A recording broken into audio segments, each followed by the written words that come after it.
So good evening, everyone. Thanks for being here on a Friday evening. We have with us Ravi Wazir, who is one of the most distinguished consultants when it comes to the food and hospitality industry. His works are in Swati Snacks, the Olive Bar and Kitchen, Desi Delhi, the Sports Bar, and some of them are the erstwhile Taj Birdies by the Mars Group. He runs his Phoenix Hospitality Solutions, of which he's a founder and CEO, which provides consultancies to food, restaurants, and food-related entrepreneurs. And he's written the most definitive guide to starting up in the food business, which is known as Restaurant Startup, a Practical Guide. So I won't spend much time, and I'd request Ravi Wazir to come and address the audience.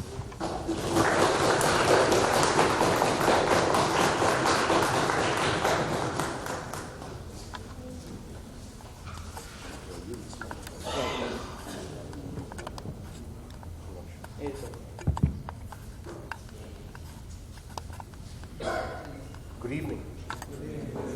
Can you hear me clearly? No? Okay.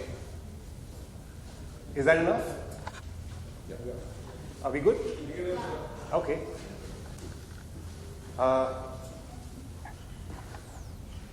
Firstly, good evening, and I'm delighted to be here at IIM speaking to brilliant minds, the potential of the future, and some of you, I believe, are already into enterprise. I think what I had actually prepared for was for final year students, people who wanted to start, because the industry is so vast, and I have so many thoughts and so many experiences which I'd like to share with you, but to focus on those things which I feel would be beneficial to you if you were to start. That was what I've worked on.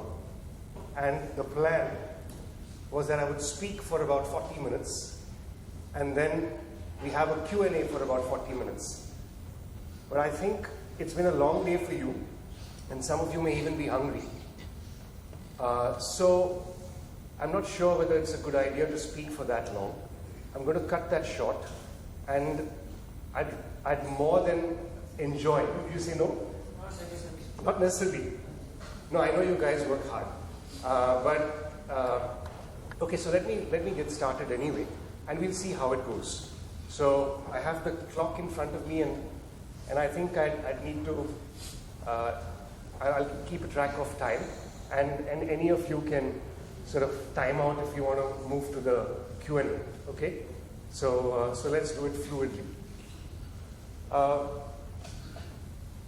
I think purpose is one of the most important things in any startup, regardless of the sector. And for me, how I got interested in the sector is, I'd say, three influences. My parents were from mixed backgrounds. My father, Kashmiri Pandit, my mother, Parsi, both loved their food. And at every meal, we would be discussing the food on the table and discussing the next meal. So it was very normal for me to think about food and to speak about food at least a couple of times every day. The second influence was my neighbors. I grew up in Mumbai in a suburb called Bandra, which is considered to be pretty much a food hub, and it became that way for a reason, which I've written about in one of my articles. But essentially, people who lived in my building, people who lived in my neighborhood, and people who I studied with were so warm and friendly. It was a strange kind of thing, which I haven't seen in many other cities. I've been to other cities, but we could walk into each other's homes and have a meal. It would be extended to one another very easily. Very hospitable, warm bunch. So I think I realized quite early on in life that food is not only to do with food, but you enjoy it with people. And the third influence was my grandfather, who ran a hotel in Pahalgam in Kashmir. And I would visit him in Kashmir every summer vacation. And what I noticed that was unique about him was that he had a very special relationship with his guests. He was all over the place. His guests would come in by the busload late at night, and it was so cold, and he would still wake up and check them in, make sure that they are taken care of. If they want to plan a skiing trip or they want to plan a trek, he would help them plan and even come up with a little picnic basket. And if they were ill, because it was very cold and the heating system in those days was very basic, he would be there for them and look after them like a family member. And so there was a kind of a respect and a gratitude and an emotion between him and his guests. And I think I picked up on that at some level, because food is not just about human beings, it's about emotion. There has to be a connect. Food is something very personal you put into your body. It has to be safe before it's tasty. So I think those early influences led me to get involved with the food industry. But unfortunately, I was not able to inherit that hotel as I thought I would when I was studying. And insurgency happened. My grandfather had to sell his hotel, and my dad also passed away around the same time when I was 17. And so that link to entrepreneurship within the family was broken. It would have been great if I had that opportunity, but I didn't. But I was interested enough in the field to make it out on my own. And there began a journey studying at IHM in Mumbai. I graduated in '88 and then went on to work in the industry in 3 different avatars: as an employee, as an entrepreneur, and since the past over a decade or so as a consultant. And none of that was planned, actually. Each thing happened for a different reason. So I remember this incident working at a place called Taj Birdies, which was a cake shop of the Taj. And I remember being initiated into the field of guest experience and customer service. And there was this elderly gentleman, really angry, who was talking to the outlet manager. And when I walked in, the outlet manager pointed out that I'm senior to him. So I got the firing, and I was told, you call this a fresh cream cake? And the next thing I saw, that cake box is flying towards me. And I was shocked. I mean, this was something I was completely unprepared for. And when I discovered why he was angry, it was because it was his 25th wedding anniversary. And he and his wife had cut the cake, they tasted it in front of their guests, and they realized it was stale. They couldn't serve it to their guests. And I discovered that food is also about experiences. And some things are very special moments. You can't bring back that moment if you've messed up. So simply saying, I'm sorry, please forgive me, and please give us another chance. It's the easiest thing to say, even if you mean it. But if you were that customer, you would not easily forgive. So I realized that it was our mistake. We had not communicated to the customer that a fresh cream cake can't be consumed after 24 hours because it absorbs the flavors of the fridge. You have to consume it quickly. But that was our mistake. And from there, the label, best consumed within 6 hours, was the first avatar of the label born on a cake box, at least in India, by the Taj Group. I'd like to imagine it was that incident because before that, there wasn't any such label back in 1995. And that taught me that you simply can't say, please give me another chance. You have to show the customer that you've listened to them, you've acted on that, and then they are more willing to forgive you and they are more willing to patronize you. So, moving away from Birdies, I discovered during the time that I was working with them that there was a market gap, and this was a business to be had, and I was itching to do business from the time I lost that hotel. I said, somewhere I have to have some kind of enterprise. And I found a market gap in Mumbai, which was for executive meals. And this was 1996. So there were two types of people catering to meals back then. One was the housewife, very predominant, reasonably good food, not very professional. And on the other side was a professional caterer called Radhakrishna Hospitality Services. It was India's largest institutional catering company. And till today, it still is. It's now called Sodexo because Sodexo bought it over a couple of years back. So I positioned myself in between these two.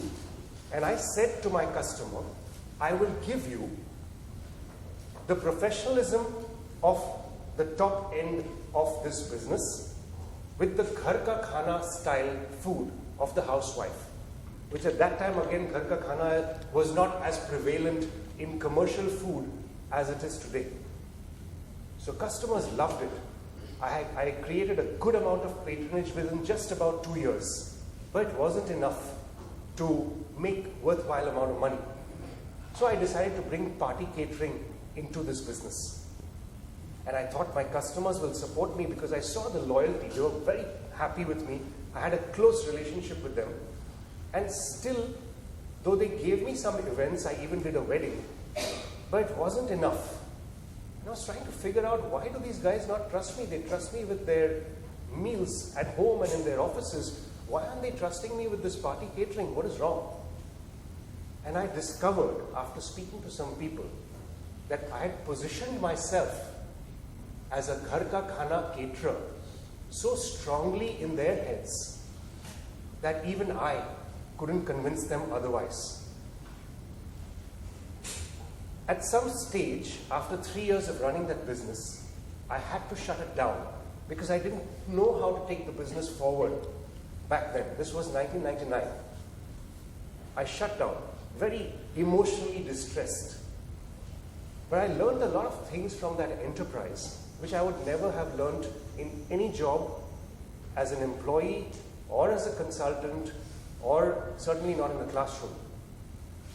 And I learned, of course, how perception can override logic. I learned really the meaning of capacity utilization. I really learned the value of time as a resource. And I learned many, many things. So I'd really encourage you, if any of you plan to get into this journey of entrepreneurship, it's amazing. It's heart-wrenching, it's gut-wrenching, but it's amazing. Because what you learn on the inside is something which nothing else can ever teach you. Anyway, I decided that if I can't be in business for myself, what do I do next? So I decided to go back to work for other entrepreneurs and help them in their businesses. So that's when I got employed with the Olive Bar and Kitchen. There's a restaurator called A.D. Singh. He hired me. I was their first employee in the first outlet, and I helped start off that restaurant from scratch. Whether it was the name, the brand, the space, the systems, the people, the financials, and everything.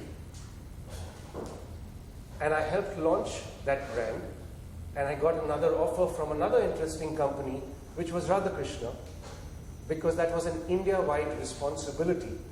So that was attractive to me. And at that time, they were tied up with a UK-based company called Compass, which, like Sodexo, is one of the world's largest institutional catering companies. So I headed 2 of their businesses nationally.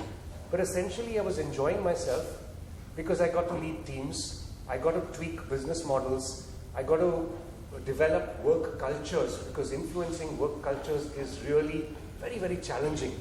It's a mindset issue that is one of the most challenging things you can deal with in business.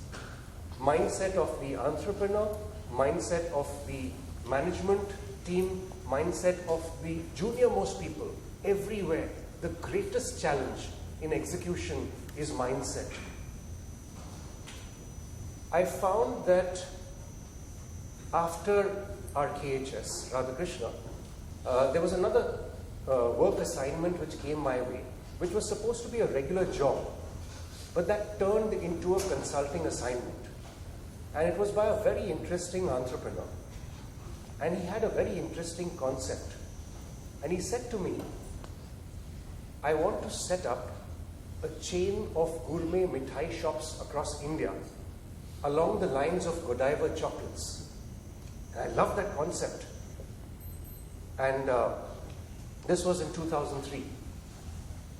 And what was even more exciting for me is that the way he wanted me to develop this concept and work out the numbers was not just based on his instinct or mine. It was actually based on market research. Now, I had only theoretically learnt about focus group discussions and in-depth interviews and stuff like that. And I said, wow, this is an opportunity. But he said there's a caveat to that. That after 3 or 4 months of research, if we find this business suitable to run, then you're the business head of this unit. And if not, it's a consulting assignment and we're done. I said, okay. So I took up that challenge and built this model. Now, the amazing thing about insights is, consumer insights, is that I still believe it's one of the strongest ways to develop a business model, regardless of what anyone else might tell you. So to give you an example, one of the things I discovered in that process was, if you go to a mithai shop, I mean an average Indian, if an average Indian goes to a mithai shop and you smell ghee, you will associate it with purity.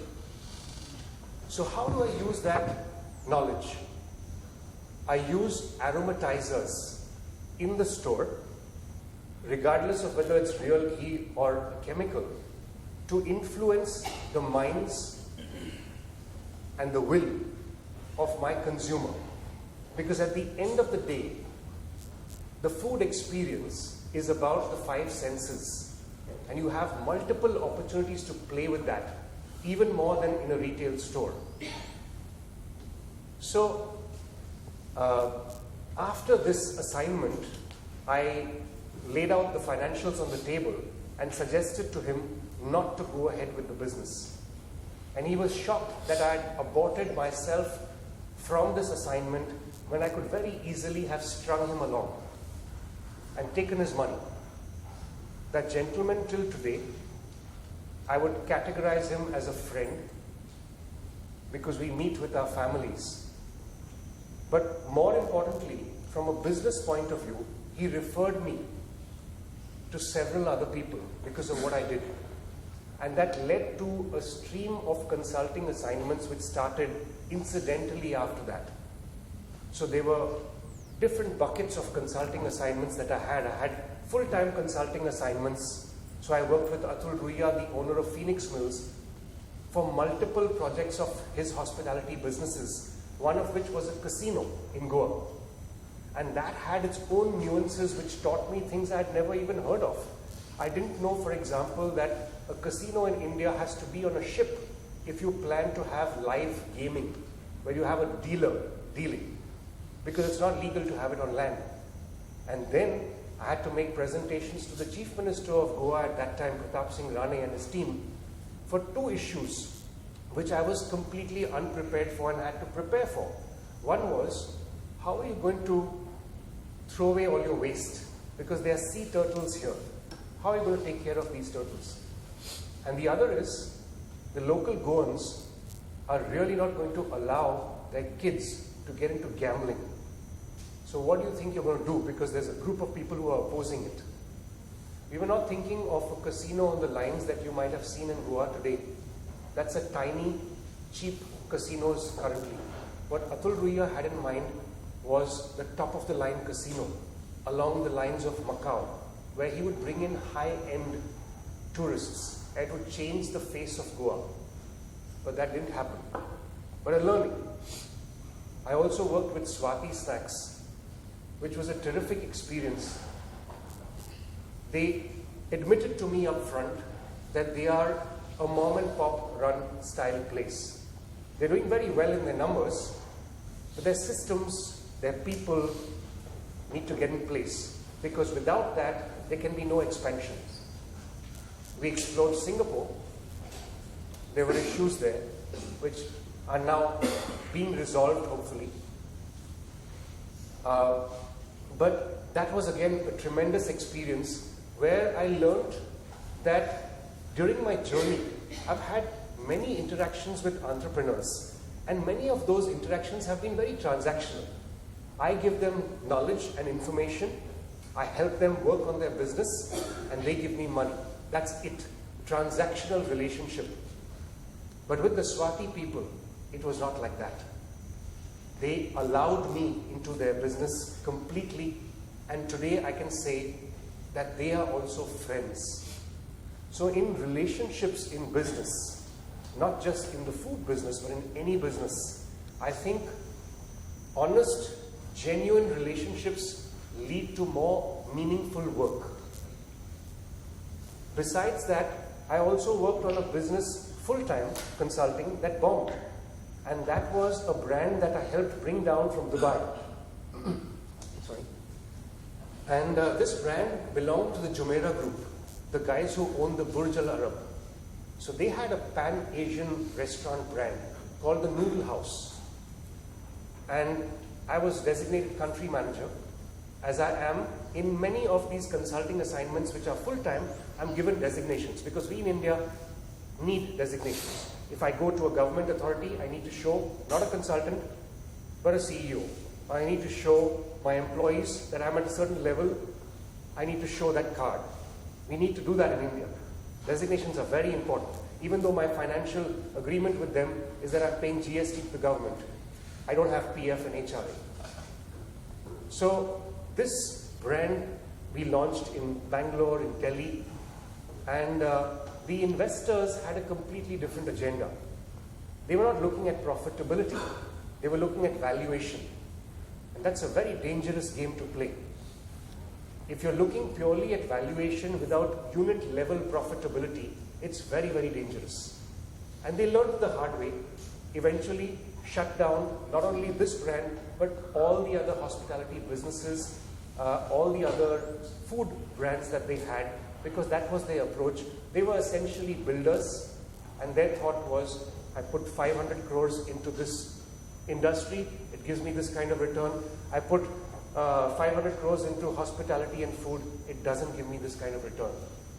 In the hospitality and food business, you need to have patience, and your investors need to have patience. They need to be completely on board with you if you plan to get in like that, because it takes time to build goodwill in this kind of a market, particularly in a marketplace today where the customer can go to anyone and change to any other brand. You can't retain their interest very easily these days.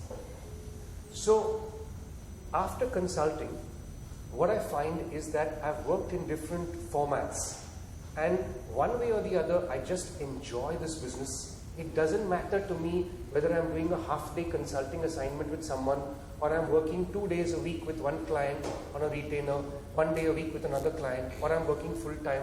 I just enjoy what I'm doing. And I think enjoying what you are doing is most important, because very often we get stressed. The level of stress in the corporate world, the level of stress in the entrepreneurial world is unbelievable.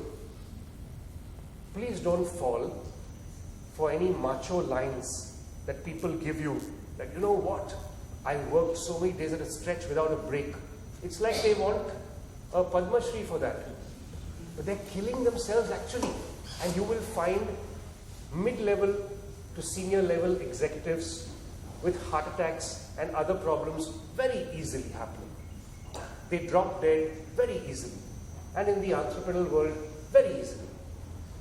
So for me, when I look at 3 things that really helped me succeed despite some of the failures that I had, I'd say have a strong sense of purpose, have an honest connect with the people that you work and the people around you. And the third thing is look after your operating system, your body, your mind, and your spirit. I've invested in it because you can have all the knowledge in the world, You can have all the resources given to you. You can have all your contacts, and they are worth nothing if your body, mind, and spirit is not in order. Now, I'll speak a little bit about trends and opportunities. And before I speak about that, I want to just lay out the kind of map in the food sector, how I map the food industry. And there are many ways, and many people have done it differently, but the way I see it is like this. I see it in four broad sort of categories. The first category of the food industry for me is something where it's commodities or basic products. So, for example, fruit and vegetables is one bucket.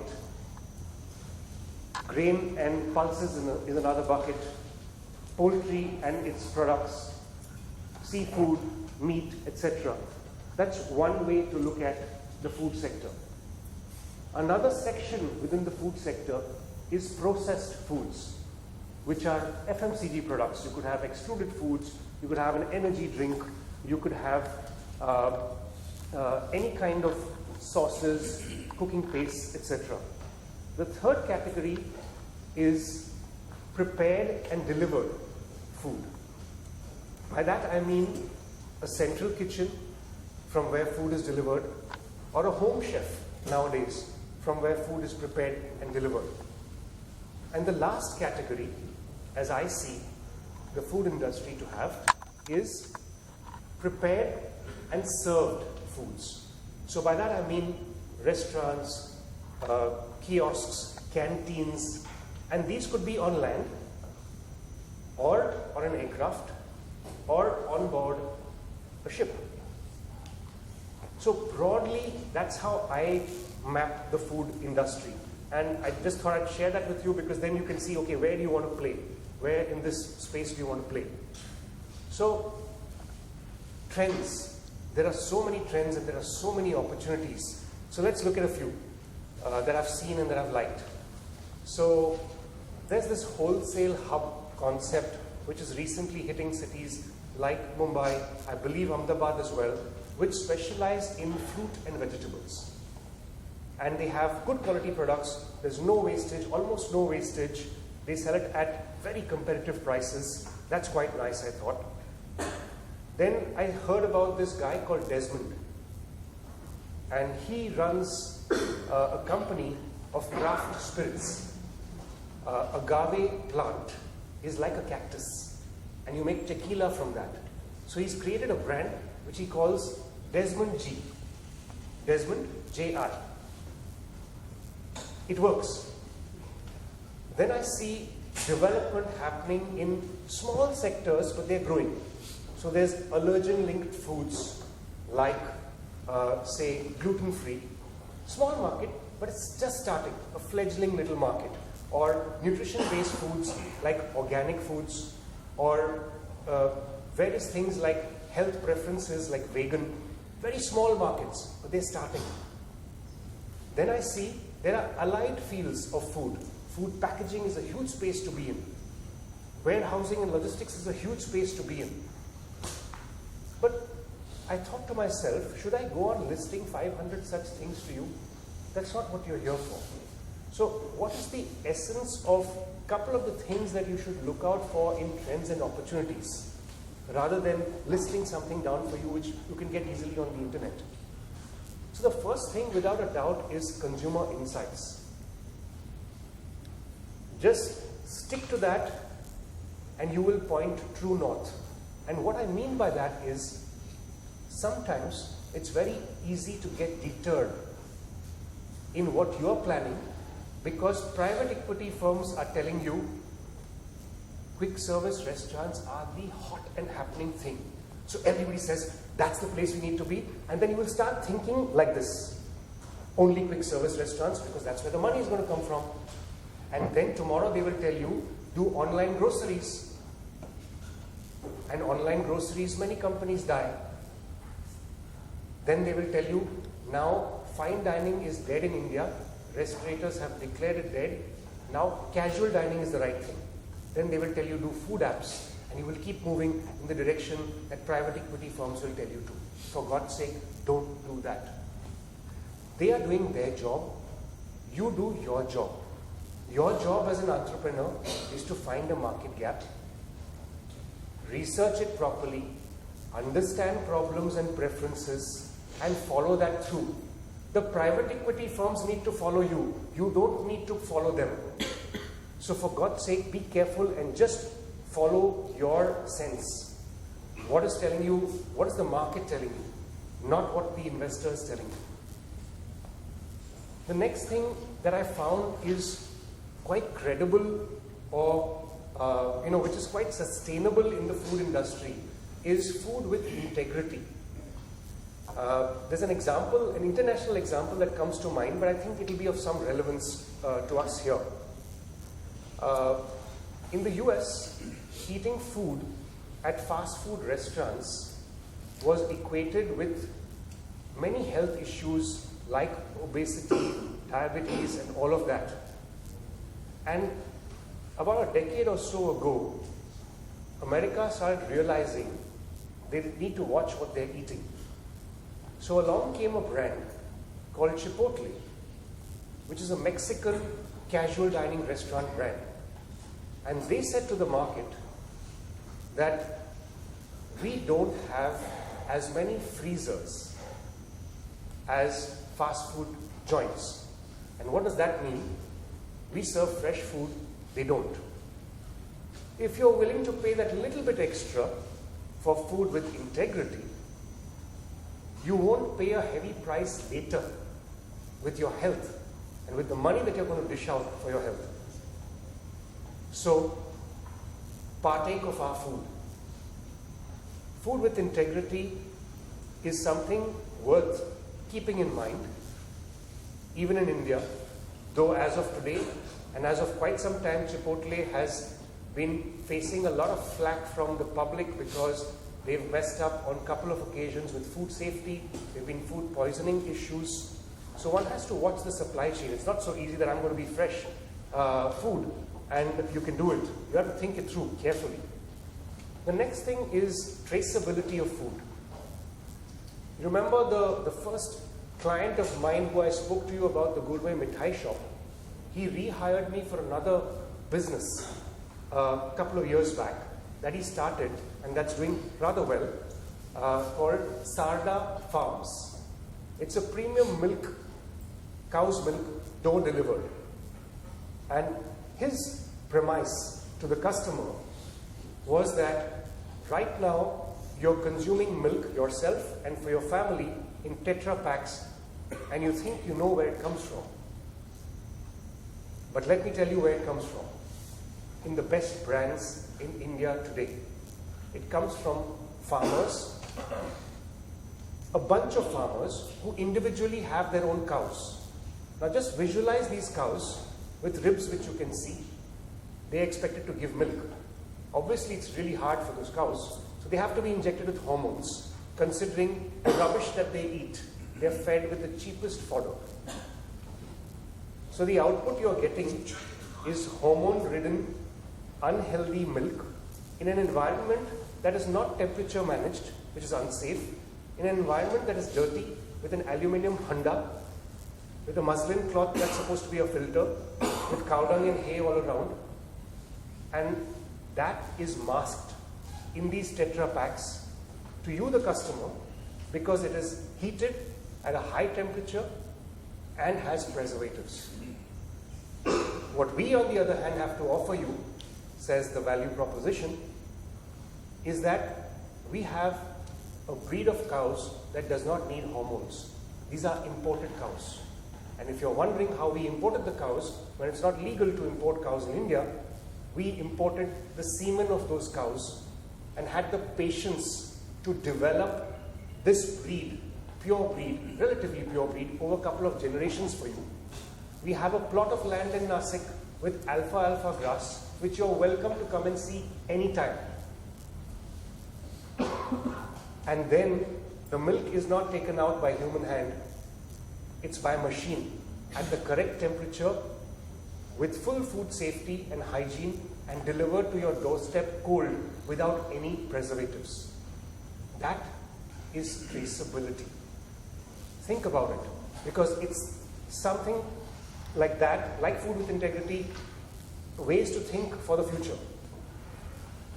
The other thing that I want to say about traceability and trends and opportunities rather is it's not only what you do, it's how you do it. So for example, many years back, there was this American donut company, and they came up with an American brand thinking that India will just fall for it because it's American, and their counter looked very colorful, but when you walked close to it, it looked dry, unappetizing, and obviously the brand didn't survive and died.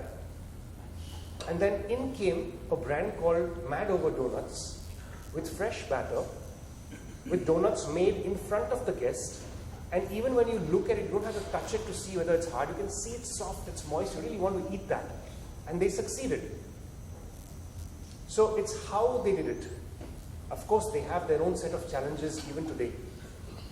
But then so did Krispy Kreme, and so did Dunkin' Donuts. So it's how you do it that is also very, very important. In this industry, there are many pitfalls, but the three biggest ones you should be aware of are licensing, real estate, and manpower. Licensing, I don't know if even in your generation you will be so lucky as to have a one-stop solution for licensing, because as long as there are different departments awarding these licenses, each department wants to have their stake of money. So they are going to allow that. That's one. Two is real estate. There are two issues with real estate. One is the price. If I'm a landlord, I can wake up tomorrow and tell you, the tenant, that my price is double. You can't do anything about it. There's no regulatory body. I can demand whatever I want, and you can lose your business, all your efforts in that place because of that one silly guy. But this happens even in other countries. It happened to my friend who's a Michelin star chef. His name is Vineet Bhatia in London last year. So landlords can be rogues. They will try to grab if you're in the brick and mortar format. But then there's also the online format, which also has its own set of challenges. So whatever you do, remember that real estate is a challenge, licensing is a challenge, and then there is manpower. To find and retain manpower is very hard. Work shifts in this industry are very hard. Here again, it's something which happens internationally. Even in New York, restaurants hire illegal migrants at below minimum wage. So it happens here even more. We are gurus in that. So it's very hard to manage things put together, but I feel still that this industry has really adopted to me. I have not just given to it, it has given to me. I really enjoy it. It's very, very gratifying when you serve someone, at least I feel that way, when you serve someone, particularly food, and then they come back to you, and over time you can become friends. That's the good thing for me. And two thoughts I'd like to end off with. One is, I did a little study, not a very formal study, but a sort of study all the same, of legendary eateries. And what I mean by legendary eateries is two things. One is they should have not just followers, but fans.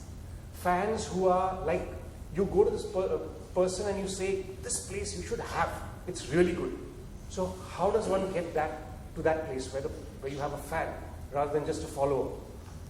The other thing that I felt would qualify a legendary restaurant is how long it's existed in the marketplace. At least a couple of decades, 20 years, 30 years, 50 years, great. So when I studied these, most of them in India and a few internationally, I discovered one simple truth that was common to them all. Very basic. It applies not only to eateries, it applies to all businesses. Legendary businesses, like legendary people, become legendary, not by doing great things sporadically, but by doing great things repeatedly. How do you do great things repeatedly? That's what you need to think about. And you do great things repeatedly by great execution. And you do great execution by great processes. But processes and systems are only as good as the people who run them. If I am a cashier who wants to cheat the system, I won't punch in that order, I'll pocket the money. What do? So it's not just about great processes, it's back to great people. And that completes the circle of people. It is the people industry. And the last thing that I want to share with you was a magic formula for success in this business. Actually, many people asked for a magic formula. And in my book, I think in the second edition, I created a chapter called The Formula for Success. And in that, I actually wrote a formula after much thought and much deliberation with a lot of people from the industry, a lot of very senior people who've been very kind about their praise on my book. So the formula goes like this. A clear plan plus effective action plus flexibility based on listening to your customer plus blessings of all the stakeholders, not shareholders, stakeholders, plus good timing plus luck. That equals your business success. That's all the thoughts that I have planned to share with you. And now I look forward to your questions.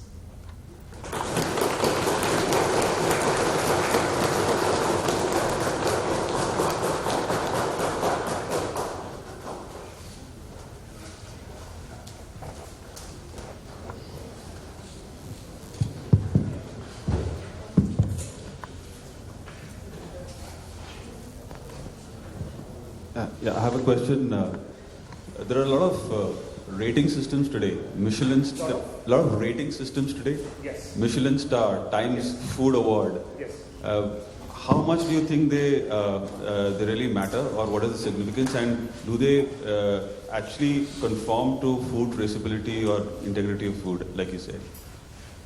The simple answer, in few words, perception always beats reality. So, where do we go for opinions on food places? We go online. And typically nowadays it seems to be Zomato. So regardless of how true or untrue the data is, like in my own experience that I shared with you, perception beats reality. So it doesn't matter whether that data is correct or not. It is important that it is a reality that the customer is going to follow Zomato or other such review sites, and it is important for each eatery to continue following their purpose, continue doing the best that they can. I hope that answers your question.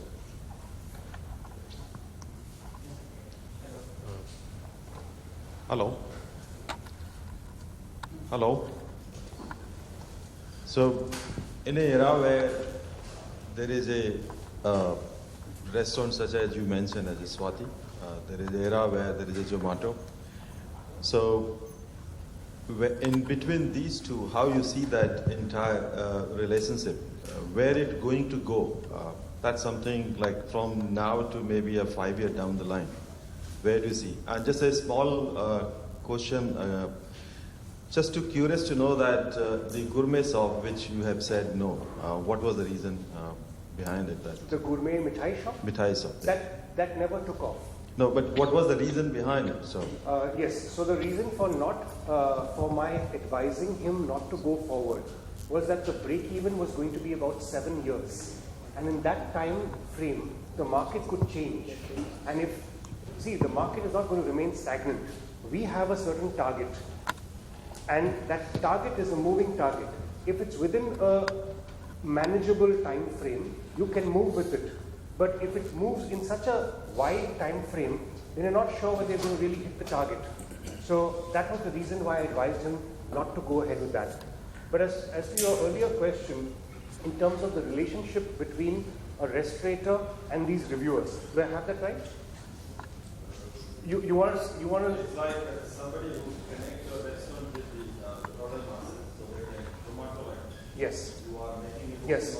So I'll tell you, the relationship hasn't been good from day one between restaurateurs and reviewers. The first thing is, suddenly restaurateurs discovered that somebody else besides the customer is giving their views. And these people have sort of decided that they are going to control what stars a restaurant gets. So restaurators were not prepared for this. I think no one was prepared for this. It served the customer, but the restaurators rejected this in the initial stage till they realized that customers either will ask their friends and relatives where to go or what is good, they will listen to them, or if they don't have the time to pick up the phone, they'll simply look online and they will go. So restaurators were forced to accept that this is an issue.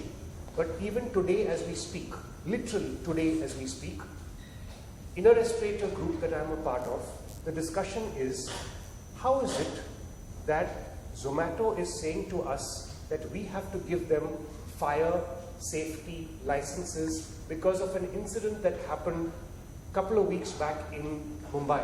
I don't know if you're aware, there was a fire that happened in a Mumbai restaurant because, and 14 people died there. So a lot of things are being looked into there.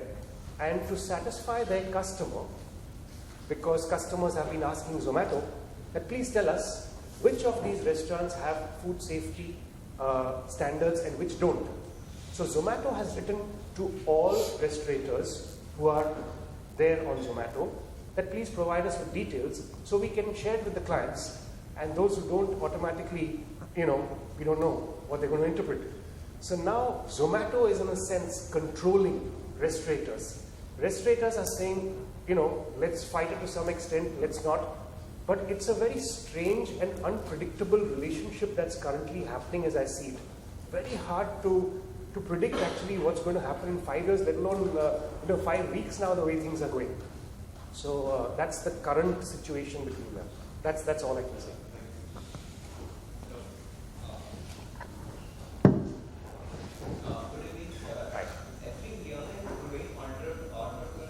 Could you speak a little louder, please? Helping young and growing entrepreneurs trade, it's always been a dream to move to the food industry. But with the kind of lack of knowledge, or we can say lack of capital for moving into this industry, and you talk to the people who have good knowledge about the industry, they will always talk more about this of failure of your startup in the food industry. In spite of success, what do you think? As a young entrepreneur, should move into this industry or not? Okay, that's a great question. Because every business has risks. Now, the first thing that I'd like to say about risk in the food industry, specifically restaurants, is that worldwide, restaurants are considered to have one of the least survival rates in the world. So out of all businesses, restaurants are like at the highest where it's least likely to succeed. So on one hand, there is merit to what these people are saying. It is very, very risky. The second thing about risk in this business that I'd like to say is, if you go to your uncle, when I say uncle, I mean in the Indian context, everyone is an uncle. You go to any uncle of yours in any industry and you tell them you want to get into that industry. Whatever the industry is, not only the food industry, they will tell you, beta, don't get into this industry. This industry is like this. So restaurateurs are also part of that. And as far as getting into this industry goes, I would say that if you find a market gap, if you find your passion, if you can afford to take a risk financially, and you know what the financial implications of that risk is, then take it regardless of that industry. I don't think that you should, because restaurants or the food industry has a sort of a bad name in terms of success, that you should avoid it. I have found success very different in the restaurant industry at different locations. And I'm not only talking about Indian restaurants in India, I'm talking about international restaurants. So Pizza Hut in India, in one location could be doing all right, in another location could be doing really bad enough to close down, in a third location could be doing quite well. So it's also geographic. It's not just if you lose your brand or one outlet and that outlet has died, does not mean that your concept was wrong. It could mean that that geographic location or that demographic of people has not accepted the way or to the extent that you have. For that matter, any of the brands that I've worked with, Olive has multiple outlets, Swati has a few, and each of them make a different sales per square foot. Each of them make a different profitability per square foot, and it's not necessary that every outlet will succeed. So the risk is inherent. It's how you deal with it. So don't let, if you have something that you're convinced about, don't let anyone else convince you otherwise. That's what I would say.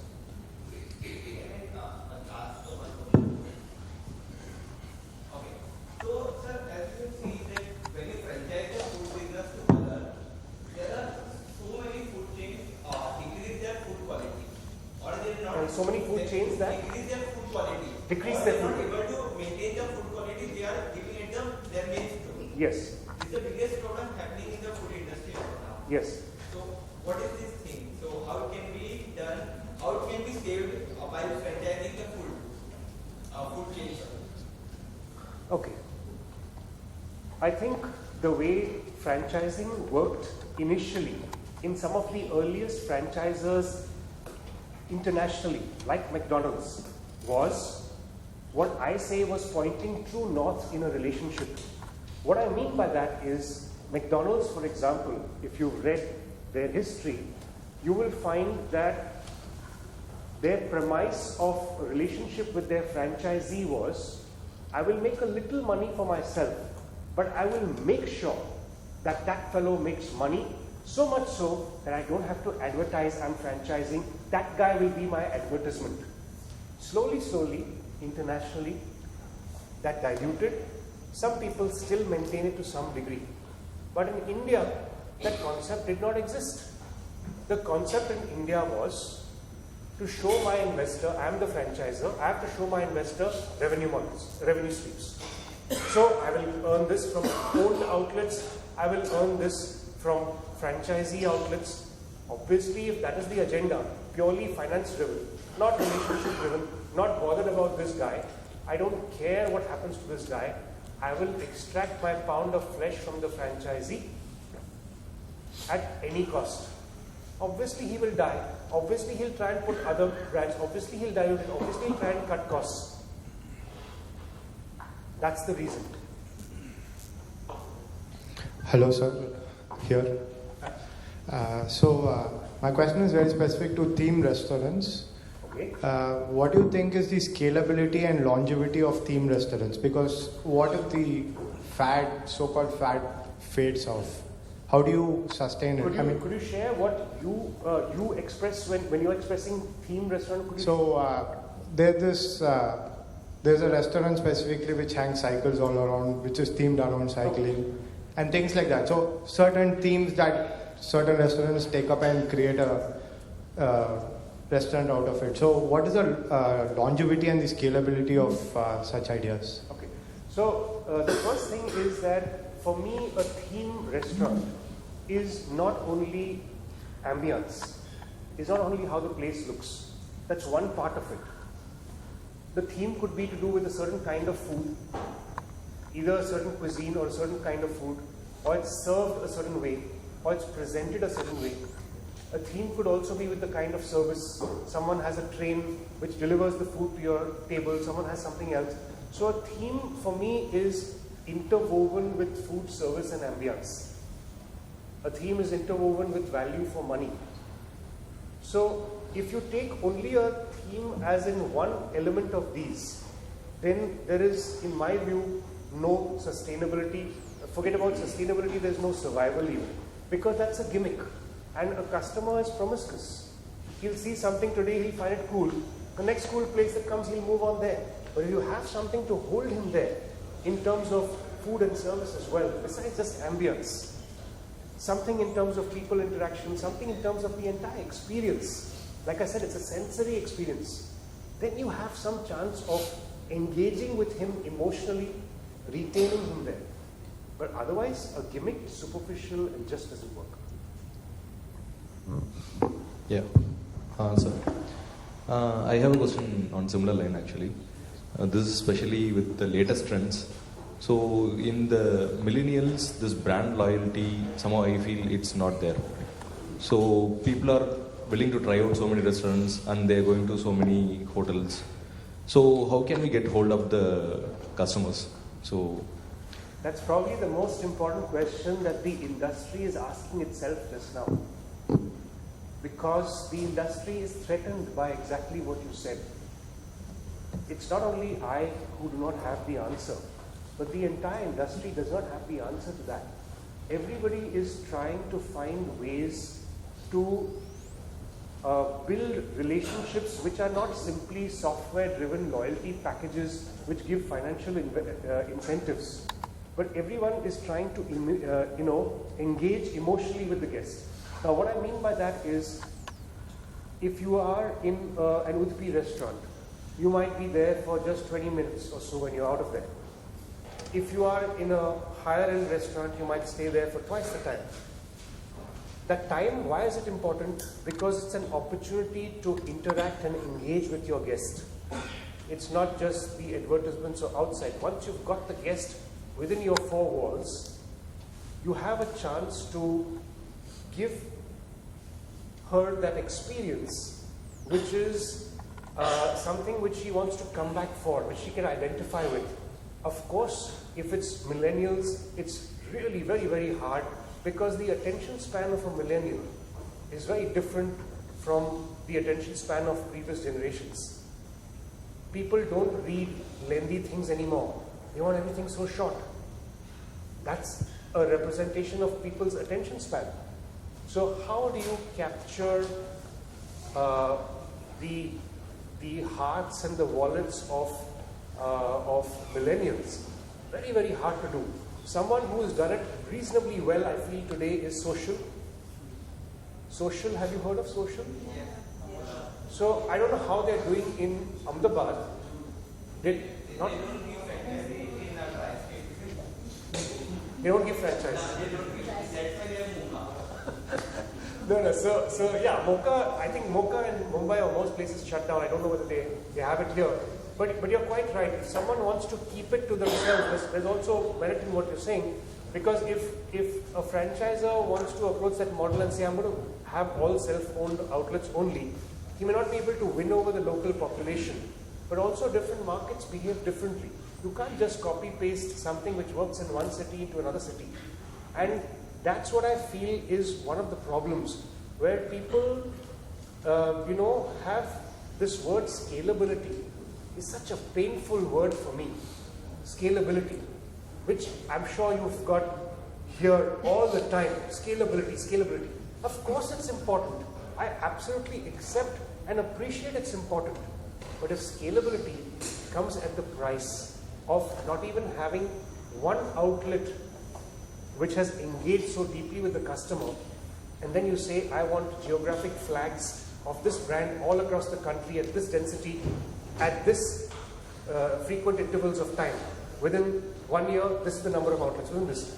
And that is the mandate everywhere.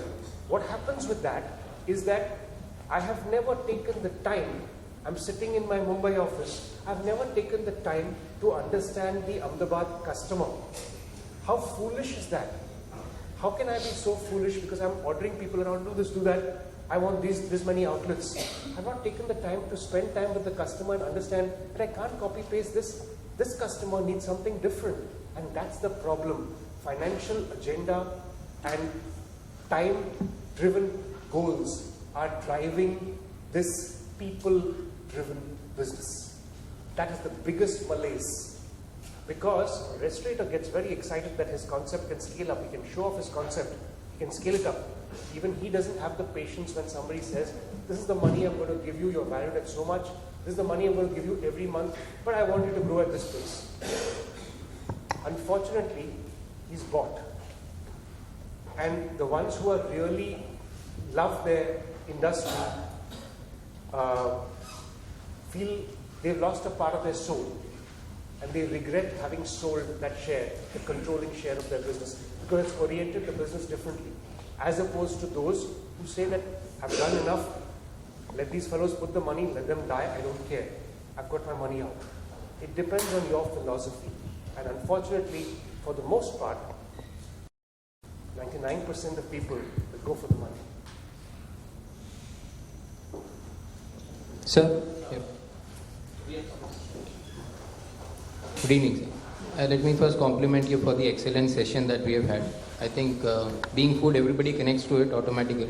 But then the way you shared your life journey and experiences, I think it was very interesting and in fact inspiring. Now my question actually directly pertains to I want to learn from your experience in the executive lunch business that you had started initially, and then you say you wound it up. Now, let's say I want to start this business in my area. The market is already quite competitive. Okay. So my first strategy could be to enter it on pricing, let's say low price, but that itself is also very tricky, because if you try to do that, possibly the customers may suspect that what is the quality of food, maybe the quality of ingredients. You go in for high pricing, that itself is, of course, it's a risky proposition. So now, what I'm trying to understand, let's say I want to start it maybe with corporates or something. So how did you go about it? What was that differentiator? Because if you say that my quality of food is very good and you will love the taste of my food, for them you have to have him try it at least once. So how do you make that breakthrough to let him try at least once? Okay. So the first thing is that my executive meal business I ran in 96 to 99. Obviously the market has changed and that was a different geography. I also thought of doing that business once again just a few years back. So I'll share with you what my thought process was at that time. Because in Mumbai also I found the market very crowded. And at that time in Mumbai, there were people offering calorie-driven meal service as a differentiator. Somebody else saying that I will have now, recently people have started something which is probiotic and gluten-free and various nuances. But these are very small markets. And the person who started this calorie care, I believe was an investor himself. And he reached a plateau. Because beyond a point, once you've done the sales that you can in that geography, it's not worth putting those resources into another geography and scaling up to another location. So he didn't find it worth it. So what I discovered with that is that eventually it boils down to a price war. As you very rightly said, that if I know my selling price, I can only afford to have a certain amount of cost price. I can calculate that if this is my selling price, I have to have it within this cost price because I know what my other costs are. Which means, exactly as you rightly said, it's a quality related issue. So my decision, seeing all of that, was don't get into that business. That's not a sector which is worth jumping into because there's nothing.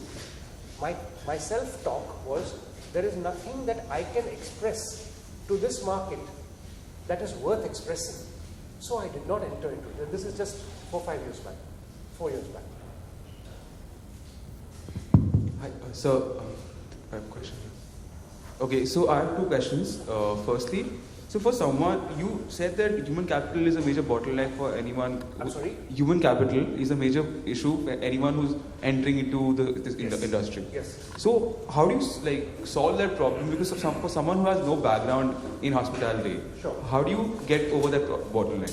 Sure. Second question is, so in Delhi, there's this very famous restaurant called Big Chill. It's a chain of Big Chill. It's a chain of restaurants, Okay.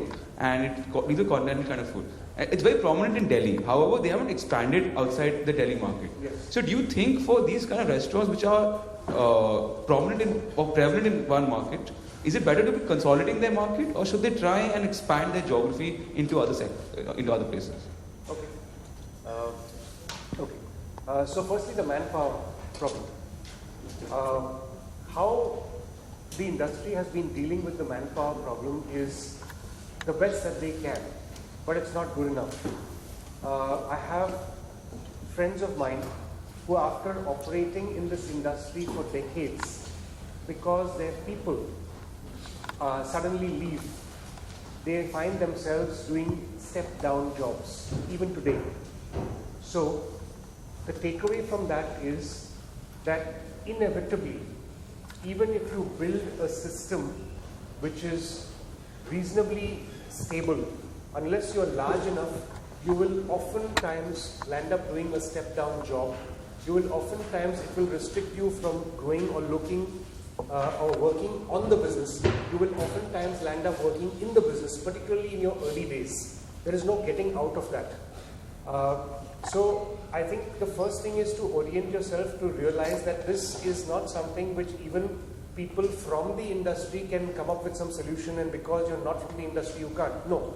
This people-related challenge is something which anyone who is starting, even if they are born into this industry, unless they have a large enough size where there are supervisors and managers who, even if one or two of them are absent or suddenly walk out, there's still someone else and the system can manage itself. So unless you grow to that size, in this industry, you will always be doing a step-down job, and if you want to get in this industry, you have to be willing to do a step-down job until you reach that critical mass where you can afford to have, more than one person, so that if one leaves, then somebody else is there.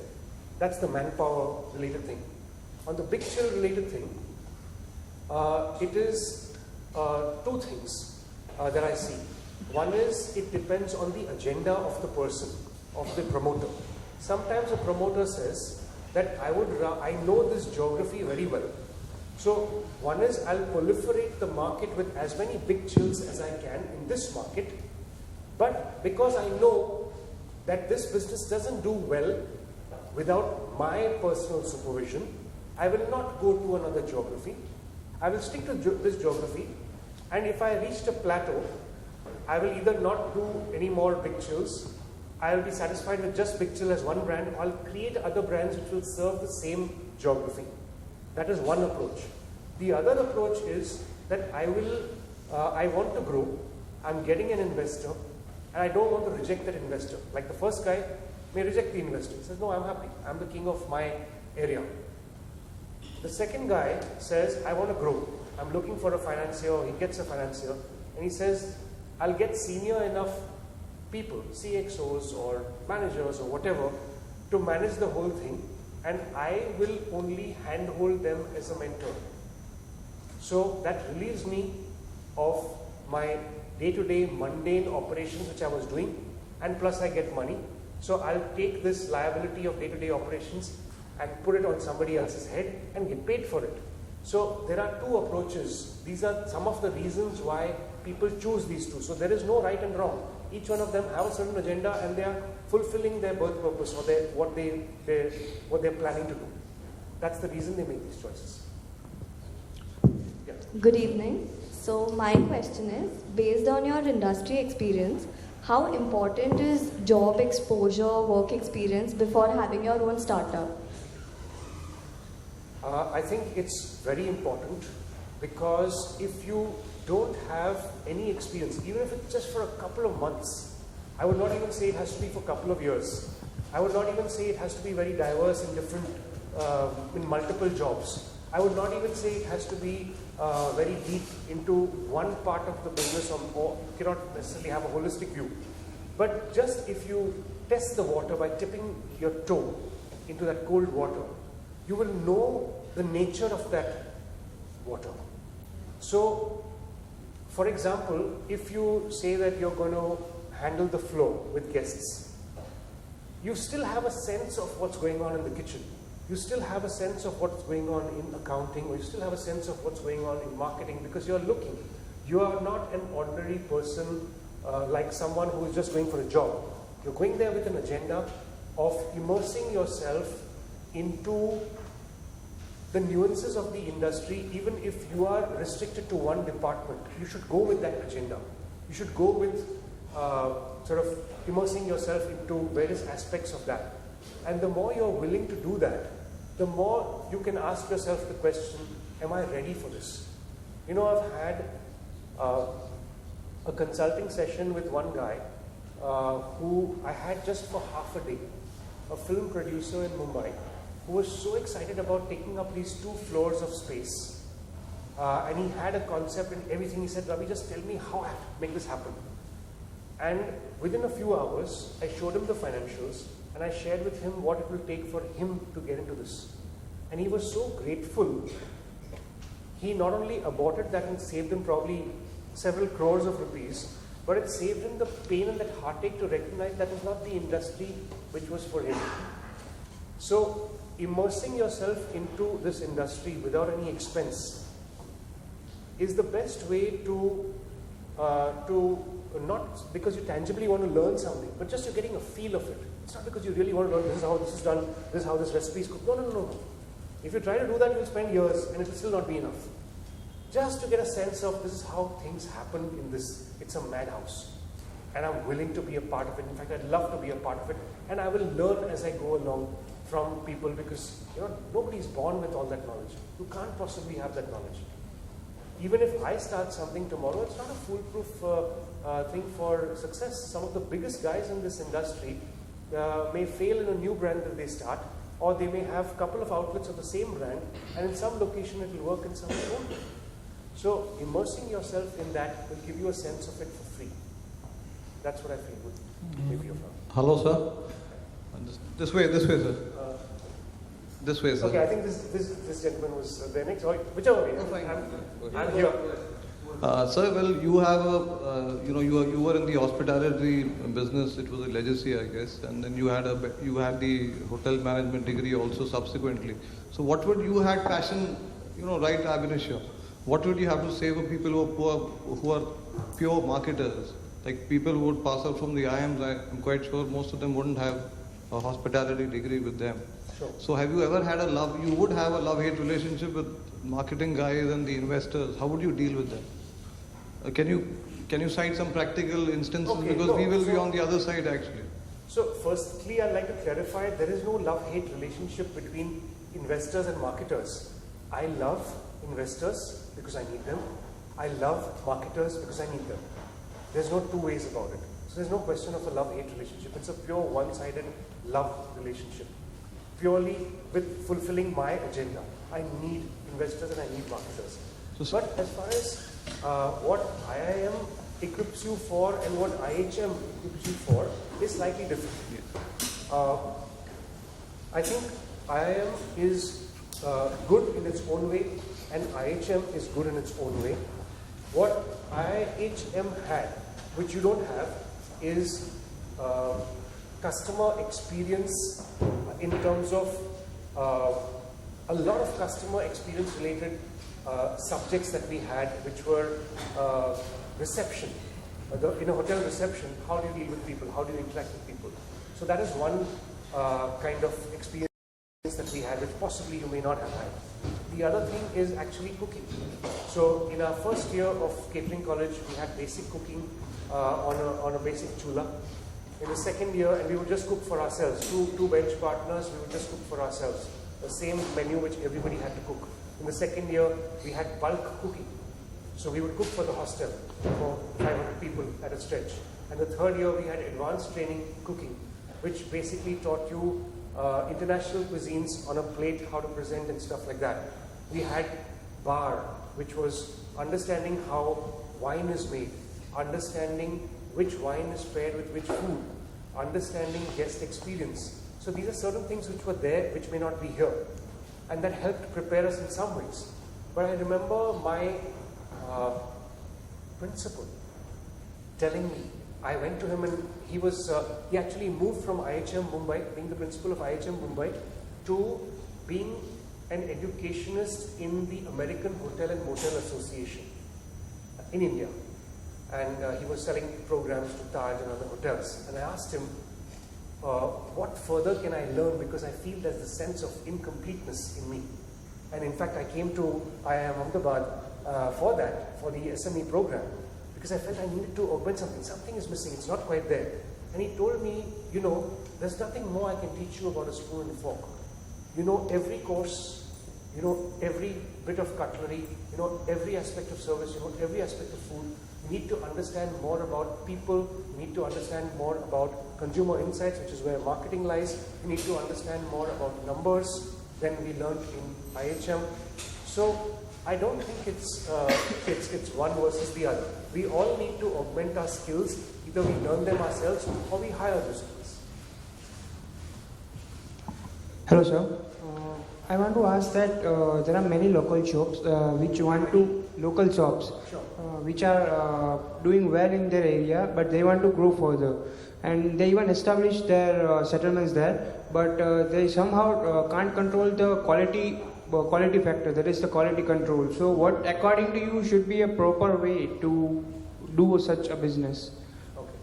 So what happens when you grow to more than one outlet is that the promoter is faced with the decision that either he should centralize his cooking or keep it decentralized in the second location and the third location. So there are advantages and disadvantages of both. If he wants to have a centralized kitchen, then he has to justify the fixed costs of that centralized kitchen by multiple outlets, sale through multiple outlets. And he may say, no, I can't do that. But the problem is, he says that if I have something decentralized, then that food may taste different from this food. Both the outlets may taste different. And the other problem is that I will have to hire skilled chefs in this place as well. Whereas if it's centralized, I hire one location. So it's always a chicken and the egg situation for whether it's an entrepreneur who is literate or not, whether it's an entrepreneur who's from the food industry, from a food background or not. It's always a chicken and egg situation where you have to weigh the pros and cons and say, okay, I'm putting my bet on centralized or I'm putting my bet on decentralized. So it's always that call that you have to take. But at some level, if you want to grow, you have to choose between the two. Sir, what is the talent pool available for chefs? That's the last question as Umang suggests. Okay. Sure. What's the talent pool available of chefs and cooks in India, and how do we select them? Because that is the foundation for any restaurant. So there are multiple ways to find chefs and to select chefs. The regular advertisements, the regular placement firms, and oftentimes I do depend on placement firms for shortlisting candidates. But the other way to do it is to watch that talent. So if you're looking for a really senior chef and that chef is visible enough, then you can try and build an association with that chef outside of the purview of a placement consultant. So for example, for the past 5 years I've been anchoring an event for the Western India Culinary Association. Every year they have an event and I'm the anchor. Normally 99% of the time I speak as a subject matter expert, but there's one time when I like to make the chefs the heroes, because at the end of the day they are a sort of a backbone of the industry. So these chefs, that's another potential. So what people do there is, there are many sponsors who give presentations. So chefs there get to know that this company is doing this, that and the other. So they can either be headhunted or they can connect with those potential employers there. That's a nice meeting ground. Associations, culinary associations is also a nice meeting ground. What my question is there adequate talent pool available? Yeah, it's there is a... Absolutely, certainly a talent pool is available at all price points, from a housewife nowadays who fashions herself as a home chef, and she could be really good. Yesterday I was having dinner at the Trident Hotel at Pandra Complex with a friend of mine who's a food critic, and we were speaking with the executive chef, and there was Sardar Sweetie Singh from Delhi, who is a caterer in Delhi. And I said, what is this guy doing here when you're the executive chef? And he said, look, we have people who are specialists in their cuisine. This executive chef happens to be a Punjabi himself, and he's got this guy. I said, why do you need him? And he said, look, he brings in certain nuances which are different from what we do. And I tasted garlic halwa for the first time in my life yesterday. He's done Bhojpuri cuisine with some other chef who's a lady who's a home chef, and she's exceptionally good. So even executive chefs need learnings from this. We were speaking about manuscripts of recipes from ancient India in different languages which need to be converted. And there are multiple things to be learned from traditional home chefs and professional chefs. There's a lot of cross-learning to happen. So there's a lot of opportunity at different price points. You have to woo them to win them over and find a budget for them. So, last question? Yeah, last. So my question, I have two questions. First one is, what do you think is of all the places in India, what do you think is the most receptive, the geography which is most receptive to start a factory in foods? And the second question, in your experience, you would have encountered many concepts within this industry. What do you think is the wackiest idea which you think would have never worked, which worked? Okay. So I'd say in terms of which market is the most receptive to it, I'd say the way I look at markets is not that, the metros are more receptive and things like that. That's the wrong way to look at markets. The right way, in my view, to look at a market is look at each market independently. First thing that you need to look at that market, whichever tier city it is what are the current consumption habits? And to what extent can you encourage or incentivize people to deviate from those habits in your favor? So, if different markets are saturated or mature in the food business to different levels, you will find that Singapore, people eat out, 20 times a month or 50 times a month, I don't know what it is, some ridiculously high figure. In Mumbai or in other metros, people may eat out many times less than that. Maybe a smaller city, people will eat out even less. So they have to be encouraged and incentivized in a manner that aligns itself with their traditions, their customs, not too deviant. There has to be an element of familiarity and an element of adventure if that's what they want, an element of something excitingly new if that's what they need. So that's how I would approach the receptivity of the market part of it. And your second question was about? A wacky idea which actually worked. I can't think of any wacky idea, but I must tell you that every day I see wacky ideas which work. When I heard Swati Snacks selling sugarcane juice at the price that they do, I thought that's ridiculous. And if you had asked me in my professional capacity, if that was not on the menu, that this is what we are planning, I would have said that's ridiculous, don't do it. But they did it and it worked. So like that, I've seen many ridiculous ideas which work. So you have to be exploratory and adventurous, and you have to be willing to take the impact of that idea. If your whole concept is so wacky, then you're going to lose those lakhs of crores. If you do little things which are wacky, you can afford it. If you can afford to do that, great. Go ahead and have a wacky idea. Sure. So thanks a lot, Ravi sir. I think we had a great time listening to you, getting your insights, etc. So I'd like Yuvraj to help sir with the memento from our side. So yeah, thanks a lot for turning up, and let's give him a round of applause.